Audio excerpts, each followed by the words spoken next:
Thank you for the message. Everybody, good evening and welcome. This is Jennifer Reynolds. Armchair Travel Evening is just beginning.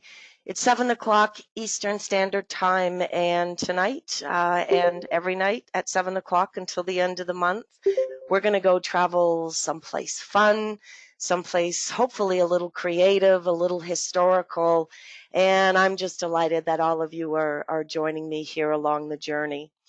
To give you a little bit of a background on who I am and what I've been doing. I was born and raised in Canada. I've spent most of my life, well, actually all of my life, living and working in travel. So let's say it's been a pleasure to pull together a lot of these presentations and get a chance to talk and share my travel passions with you.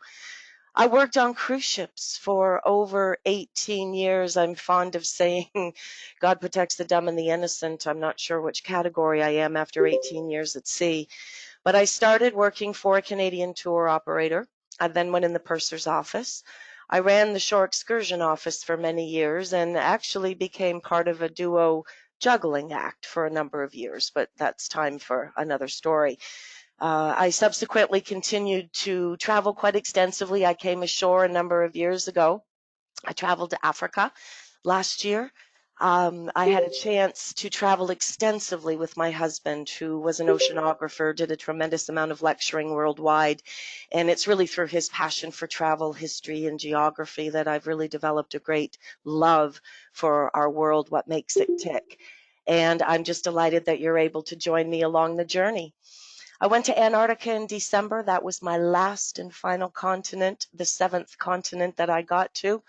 And that photo I just popped up there on the right-hand side comes from when I was a representative for a Canadian tour operator when I was 19 years old, living and working in the Dominican Republic. And we would go down, we flew in our own charter flights. We would stay for 3 months, greet all of our passengers coming in.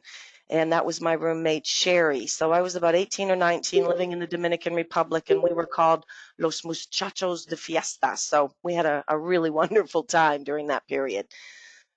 All I've ever really done is work in the travel industry, from my time repping in the Dominican Republic, a variety of other places, Mexico.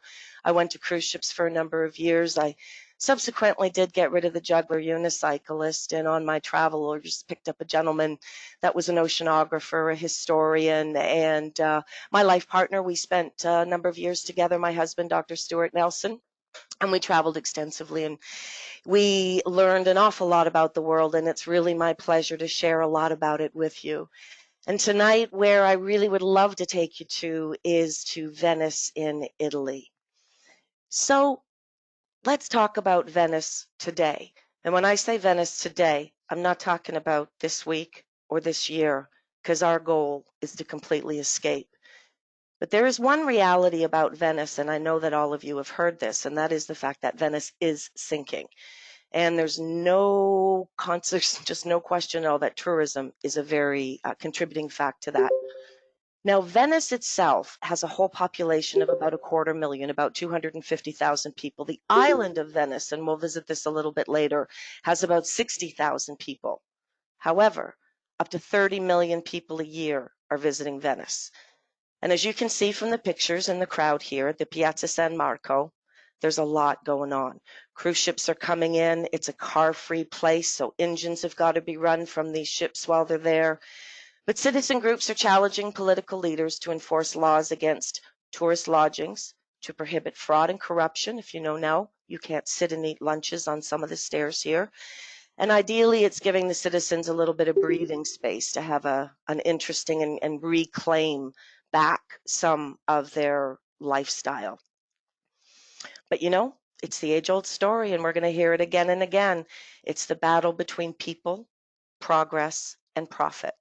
We saw it in the Galapagos. We talked about the Antarctic over the weekend. We've seen it in Machu Picchu. It's the same story over and over again. But Venice is called the Queen of the Adriatic, and it's also called Serenissima, or the most serene, which is a reference to the majesty, the wisdom, and really the great power that this city for centuries held. It was unrivaled in terms of trade between between Europe and the Orient. And frankly, they had an awful lot to do with Christendom against the Ottoman expansion. They were a barrier right there in the middle with all of those crusades that were rolling across Europe. Venice was right smack dab in the middle of it.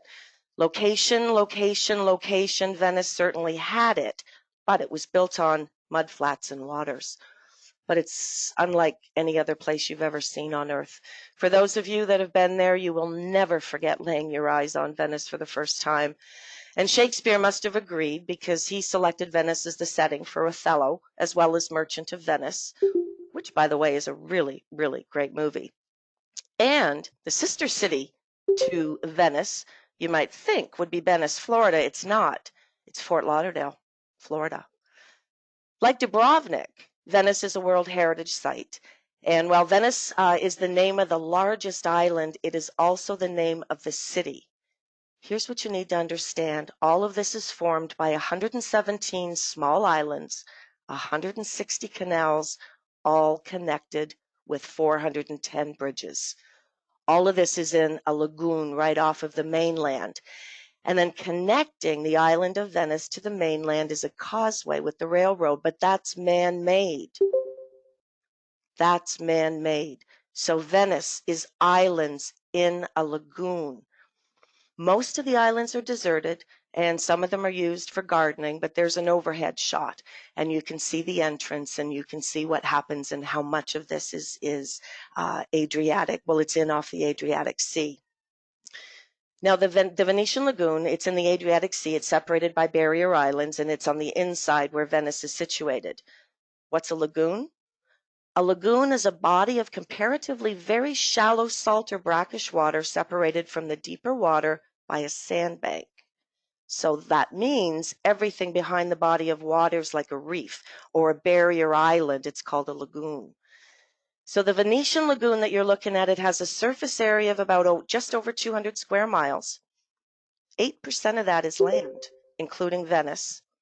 11% is permanently water, and get this, 80% is mudflats and salt marshes. So when you're looking at this from the overhead, this entire lagoon and what we think about as Venice, 8% is land, 11% is permanently water, and 80% of it is mudflats. It's incomprehensible when you think about how something was even built here over this period of time. Think about the land mass of Venice itself. It's barely over 12,000 acres of inhabited areas. So Venice itself equals about 12,000 acres. Size of Manhattan, 15,000 acres. So put that in your mind. Think about Venice, all of the inhabitable land being about the size of Manhattan itself. So you sort of look at it historically and say, in heaven's name, what was somebody thinking? Why would anybody want to build a city of low-laying sedimentary islands in a lagoon off of someplace? And there was actually a very reasonable answer for this, and it belongs to Attila the Hun. And during the invasion of Italy in 452, the population of the countryside fled to the smaller islands of the lagoons lining the western coast of the Adriatic. Although most of the refugees returned to their mainland homes after Attila's withdrawal, the seed was planted for the founding of Venice. Many of the migrants remained on the islands, particularly the ones of Torcello and Burano, and I'll show you some photographs of those a little bit later. Here's the thing, though. The lagoon's inhabitants from these two islands decided to move the capital to protect the group and move it a little bit nearer to the center of the island. And this move was also prompted because of malaria and mosquitoes. Remember, you're only dealing with a very small percentage of landmass. So the area chosen was right smack dab in the center of the lagoon, and it was known as Rivo Alto, and you and I would know it as the Rialto, meaning high bank. And this was actually the center point of what was going to become the Venice that we know today. Now, as the population grew, it all expanded right from here. Everything that had to be done was going to be landfill behind pilings, and that's what makes this area so unusual. The area of Rio Alto is where it all really began. It became the metropolitan center of the area. Rialto survives as the name of the commercial area. That's exactly what it is. That's the oldest bridge on the city's Grand Canal, and it was built in the 16th century. But here's what they had to do to build homes here on these marshy islands. The Venetians went out and they deforested the mainland called Maestre, and they went as far as the Dalmatian coast to get enough logs that they needed to build foundations. The logs were driven down into the sedimentary bottom until they hit subsoil 18 feet deep. That's what Venice is built on. And when people say, why is Venice sinking? We know why. It's built on these sedimentary bottoms. But originally, the islands were not connected by bridges, so churches were on every single one of these individual islands. But the churches were not just about religious centers, my friends. They were also administrative centers. Remember, this was a group of very powerful people. Venice was strategic between Europe and between the Far East. Think of Marco Polo. Think of all of the goods that were run through here. The church was very significant. So these were places of worship, but administrative centers for births, deaths, marriages, because when you lived on the island, you didn't have the bridges to be able to go over to the other places until much later in history. So the 13th and through the 16th century, Venice was at the peak of its glory, but not as you and I think of it today, not Carnival.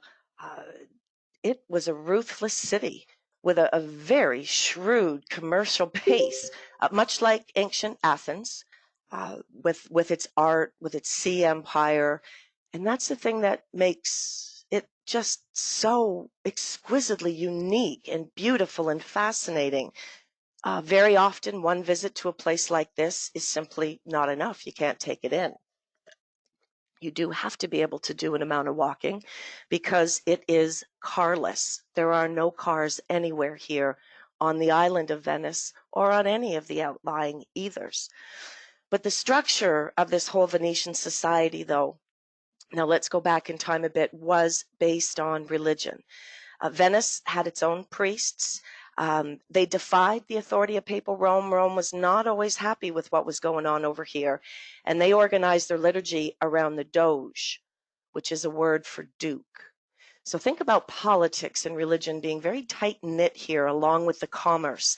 And that's going to come into play with the Doge's palace and some of the other things. There was a tremendous amount of power that was in and around Venice, and that accounted for the money, that accounted for the buildings, for the guild, for the trade, for the history that took place here.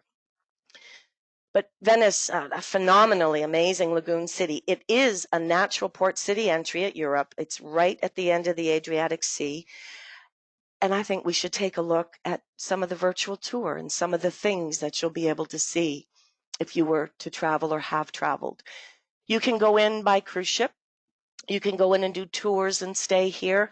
But remember, when you're looking at this particular island of Venice right here, this island of Venice itself houses approximately 55,000 people. A few years ago, that number was over 60. Life is not easy here. People have to walk everywhere. Buildings are old. They can be cold. Weather can be very difficult, and we'll look at some of the problems that they have with flooding. But as you come in through the gate up through the Adriatic, one of the first things that you're going to come to is the island of San Giorgio. And this is a church. Once again, every island has their own, built between 1565 and 1580. The Doge's Palace, or Palazzo Ducale, just an exquisite sight, pink and white marble, a true expression of the prosperity and power that was attained during Venice's most glorious period. This was way more than a residence, though. This was, again, with religion being so tightly bound into everything that was happening, the palace essentially was Venice's White House, its Senate, its torture chamber, and frankly, its prison, kind of all rolled into one. You can tour the Doge's Palace. The elaborate chambers are just beautiful, and they works of art that are here are by some of Venice's greatest artists. This is one of the ceilings in the Senate, and this one also in the council hall. It's just mind-boggling, the kind of artwork and what they were absolutely able to achieve. The Doge's Palace on the left, the Bridge of Sighs in the distance. Why is it called the Bridge of Sighs? Because it was the bridge that was connecting the palace with the prison. So as prisoners walked over the bridge, they would sigh, they would exhale because, well, frankly, they kind of sort of knew what fate was meeting them in and around the other side. Just an exquisite spot. It tends to get very busy. There's a lot of boats and tours that will come from here. We'll look at some of the Valpareros a little later, but water transportation is very easy. But a good pair of walking shoes is without question your best friend. For many years, a piece of music that I've been very fond of is Vivaldi's Four Seasons. And Vivaldi spent many years here in Venice, and it is said he wrote Vivaldi Four Seasons here in Venice. There's a church that he worked in at that period of time. To this day, they, on different evenings during the year, will have a performance of Vivaldi Four Seasons that is just exquisite. There's 2 or 3 different venues all around the cities where you can do art and theater performances, whether it's music live for various things. And there is also a musical artist that I will suggest to you now, a gentleman by the name of Rondo Veneziano. And I'll put that name and maybe a piece of music up on my Facebook page a little bit later. But Rondo Veneziano, a musician that really takes in the Baroque as well as the classical sort of sound of music that's kind of uniquely Italian. Now, the Piazza San Marco Square here is one of the only places, and it is a true square, that it is surfaced in marble blocks. All of the other squares were called campos, and they were called campos because they were actually grass squares. Here's something really neat. There was a landing going out here. This Piazza San Marco, the little square leading from Piazza San Marco to the water here out at the basin. Can you see the 2 pillars that are standing up there? One is a winged lion, and the other is St. Theodore, which is the city's first patron. And these mark the entrance as boats would pull up, and you would get out of your boats and walk between these 2 pillars through and up to the piazza that was then marble on the bottom. The basilica here, money really wasn't an object. This is the Basilica San Marco, and it has 4 bronze horses, which ironically they stole from Constantinople. Constantinople, remember that in your history?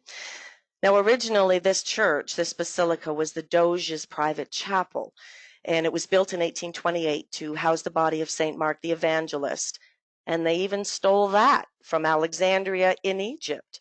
That Doge was one powerful dude.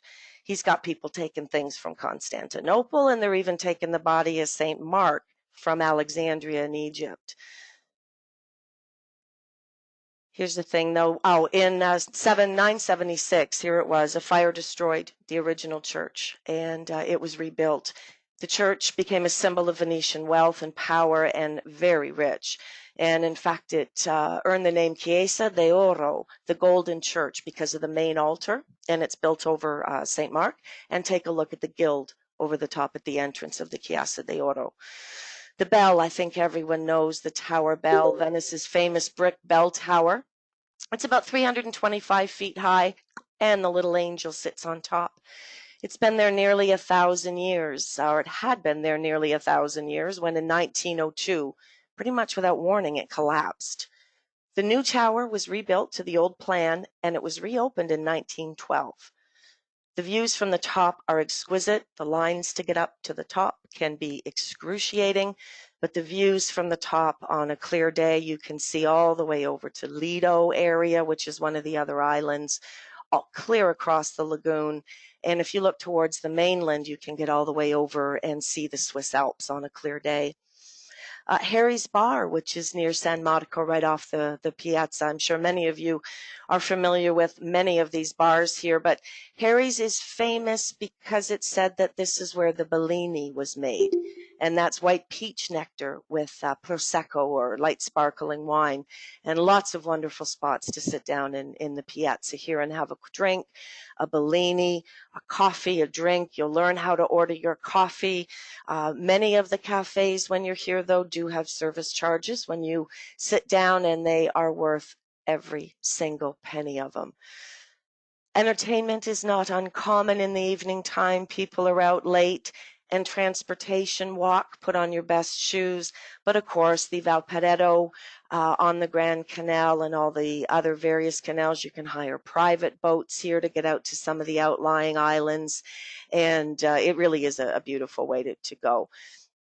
It sounds super kitsch going out into one of the gondolas and doing a ride, particularly if you've gone to Vegas, but it's just got to be done.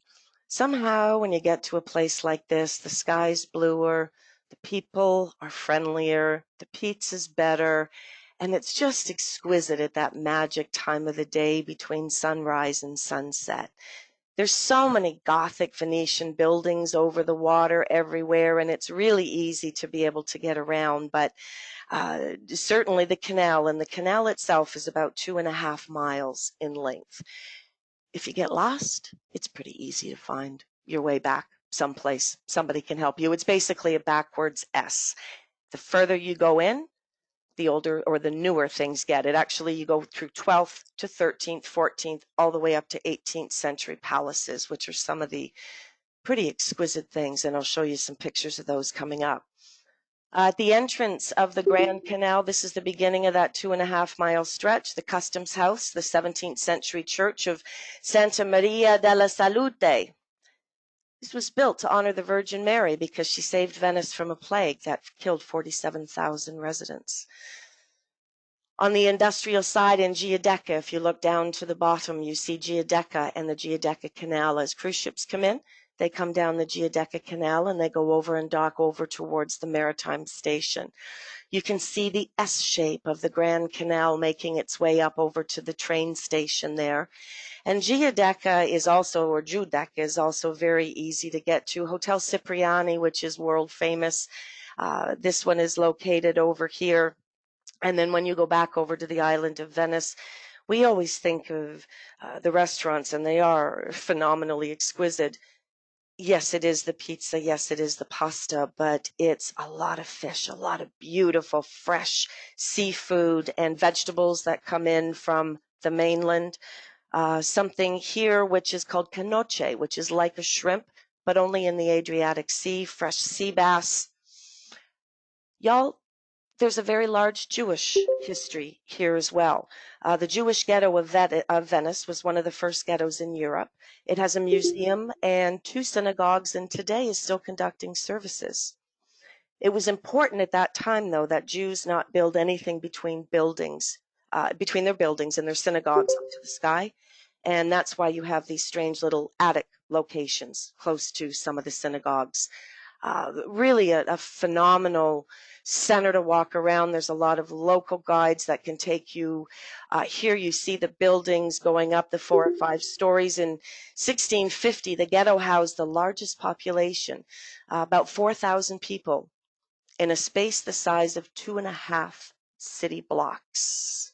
4,000 people within 2.5 city blocks in 1650. Before World War II, there was about 1,300 Jews in the ghetto, but 289 the Nazis looked after, and out of that 289, only 7 returned. So there is a very strong Jewish history here in Venice. The Accademia Bridge was built in 1932. The wooden bridge is known.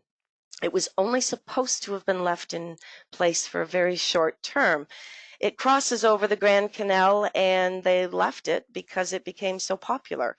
And then it was reconstructed in 1986 to the exact replica of the original.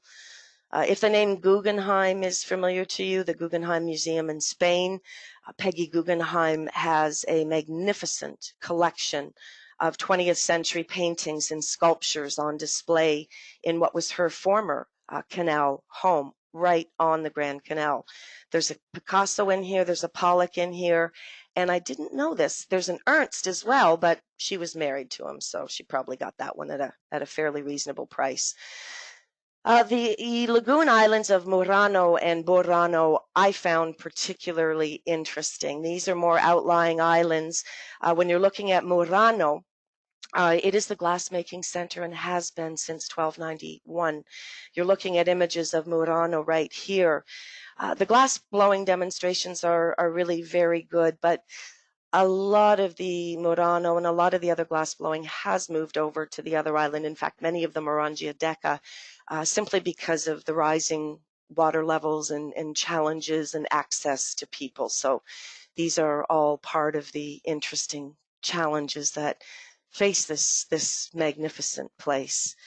Burano that you see there in the lagoon, just the other side of Marco Polo Airport, is one of the most picturesque. It takes about 40 minutes from Valparaiso to get over there. I really enjoyed this spot a lot. It was very remote. Things didn't get going. A fisherman's village, the bright colors. And they are famous here for their lace making traditions. And this lace is not considered to be crocheted, but it's said to be a form of stitchery. It's very time consuming. And like many other places in the world, a lot of our younger generations are not taking up this industry or this interest. It is only something that has ever been hand done. So it is likely one of the arts that will vanish over the not too distant period of time. Torcello is another island up here. It's a very sparsely populated island. It's very close to Burano. Some people will do the two of them together. Can you imagine 30,000 people used to live here? And when malaria decided to disseminate the population, they took the stones from their houses, they loaded up their boats, and they moved to the island of Venice, and they settled in Venice. So the plague and issues of health are nothing new to this part of the world, and somehow these folks manage to just keep coming back. But Torcello in its location has a lot of archaeological remains, and something I thought was actually worth the trip over here. One of the artifacts is said to be the throne from Attila the Hun, right there on the island in that lagoon. San Michele is an island where the dead are buried. This is the cemetery. You get a 12-year run here, then everybody gets recycled because there's just no extra space to spare here. So you get 12 years at the cemetery, and then you're kind of rotated out. But as I mentioned previously, the population of Venice today is about 55,000 people, 60,000 people, and there's no question that tourism has been something and is always a blessing and a curse. But to help ease the crush of visitors, mostly arriving by train, a new bridge, and that was called the Constitution Bridge, was built in 2008. And that links the railway station and the car, bus, ferry terminal. If any of you have ever been up that end, you've probably walked over that. But the bridge, I kind of thought this was neat. It was the fourth over the lagoon's Grand Canal and the city's first new bridge in 70 years. 70, and it was opened in 2008. But you know, our magnificent place is really struggling to stay above water. This was in December 2008. Flooding submersed 95% of the city, and of course, this is a story that continues to repeat itself over and over. Really driven by strong winds and heavy rain, water in this case, this was in 2008, rose up to over 5 feet high. November 1966, the water got up to over 6 feet high. It's absolutely heartbreaking. But the city really does face a tremendous amount of challenges, and the least of which is not the flooding. Some of that is the fact that it is sinking. I shared with you those pylons that were stripped from the mainland that are driven down so deep. Ultimately, these things are shifting. The process of tectonic subduction, which is one plate going under another. Also, at one time, there was drainage of the freshwater aquifers. And people in the early days of Venice, before we knew about the runoff and the issues it would cause, people used cisterns to store runoff water. And you'll see some of these old cisterns. So the drainage of the cisterns, the fact that the soil is very sandy and it's shifted, buildings are shifting. Look at the church. Some are leaning. It's said that Venice is sinking about 2.5 inches a decade. So by 2050, they're going to be down another foot. Part of this is very simply the decaying conditions. It's really difficult here. The population of global warming and rising sea levels is a reality, and it's thought that sea levels could rise as much as 18 inches by the end of this century. And that's just not good news. But lastly, one of the biggest things that is a problem is, of course, these tidal ranges. And there's big tidal ranges that come into the Adriatic, and at the end of the Adriatic Sea, kind of acting like a funnel. And of course, that's kind of exactly where Venice is. So add these strong winds and these tidal surge, and it's causing some pretty major issues. Seasonal highs. Were just used to be 6 or 7 a century ago, and now they're up 10, 12, 13 feet. Here's something, though, that's good news in the distance. Venetian officials have been working with British organizations as well as MIT to try to confront these destructive forces. Among the things being considered are man-made mangrove strands and underwater barriers. Now, you probably heard about some of these underwater barriers on the River Thames, and in fact, they are a reality here in Venice. So here's what they've done. With a $10 billion investment, they have these floodgates that are named Moses. The project started in 2008. They wanted to have them done in 2012. It looks like it's going to be somewhere around 2022 that this may be done. What the Moses project is 78 gates. Each of them are 92 feet long and 65 feet wide. They lay on the bottom of the ocean. And when they are at rest, they just lay right there on the bottom of the ocean, invisible. But when a dangerous tide is forecast to come in, compressed air brings them up, and these gates pop up. This is being used actually in the River Thames. If you take any of the Valparettos out to some of the islands, you will see some of this structure that is out here. An unbelievable amount of investment is being made in here. It is likely to continue over the number of years. We know that wind can drive the Adriatic Sea towards Venice, and this is the floods and everything that we've got that is causing our issues at the moment. So where we're trying to get to with Venice and this magical city, I look back to here, be able to go in by cruise ship. You can go in and do a vacation and stay. Airbnb is also popular as well, but we all know that Italy is on a sense of lockdown right now. The fact of the floods coming in through the Adriatic have really given a lot of rise to some really negative exposure over the last number of years. But I think what's really important to realize is that this is a country of resilience. Seeing people walking through the squares over the top of these tables is nothing unusual. And if you have ever gone in by cruise ship, chances are that it's something that you will have seen or you may see going forward. Venice is exquisite. It deserves to be on everybody's list to travel, as does Italy. I'm often fond of saying that Italy in itself is not a country. It's much more of a lifestyle. But over the last couple of nights, we've shared a little bit of a river cruise. We spent some time in the Antarctic together, and I frankly think we may need to go back there because I've just discovered some very interesting information about Scott and Amundsen. Last night, we zipped over to the Galapagos Islands and Ecuador, and possibly coming up, we'll look at some things like Peru or Machu Picchu, and certainly the Panama Canal, because that deserves a little bit of time on its own. But I do want to say thanks to all of you for joining me here this evening and taking a look at Venice and what we have offered here. You know, our lives at this point are all about us creating what it is that we want. People are going to travel in the future, and it's a wonderful opportunity for us. And while you've got this time, watch the movie History of the World. If you're a Mel Brooks fan, you'll absolutely love it. Roman Holiday, La Dolce Vita. Make some biscotti, make some pasta. If you would like to do a great reading, 1,000 Days in Venice or Under the Tuscan Sun is also a great read. And book-wise, you know, or if you're thinking about a movie, think about The Merchant of Venice. That was a really great movie that was redone fairly recently that I think you might enjoy. But I also suggest you look up MOSE as well, M-O-S-E, learn more about what's being done to save Venice from really some pretty brutal environmental forces. But there seem to be a lot of environmental forces in a lot of interesting places around the world these days.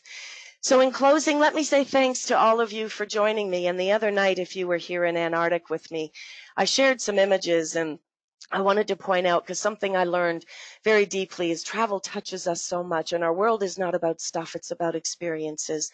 And I looked at that photograph and that necklace around my neck and the ring on my finger. And when I was coming out of the water here in the Antarctic with the necklace here, there was something that happened, and I looked down at that ring on the left hand, my finger, the other night, and I might get a little emotional thinking about this.